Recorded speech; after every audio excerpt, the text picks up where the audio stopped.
Imagine waking up with no alarm, no schedule, no boss waiting for you, no emails, deadlines, or place you're supposed to be. You sit up, look around, and ask yourself one question. What should I do today?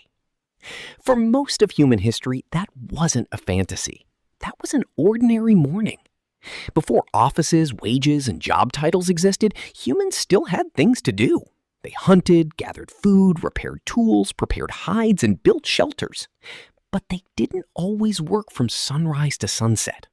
When food was available and the camp was safe, the urgent work ended.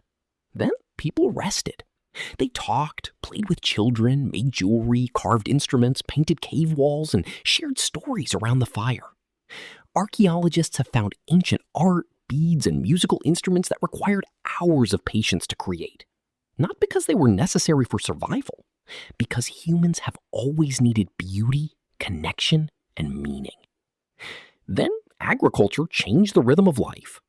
Farming supported larger populations, but larger populations demanded more crops. That meant planting, weeding, harvesting, storing, and protecting food year after year. Work became repetitive. Time became organized. Eventually, survival became tied to productivity. Today, many people spend most of their lives working toward one goal: enough freedom to rest, create, travel, and spend time with the people they love. The strange part is that ancient humans may have already been living the life we're all trying to retire into. If you like this video, hit the like and subscribe to support my channel and keep providing more insightful videos. Thanks for watching.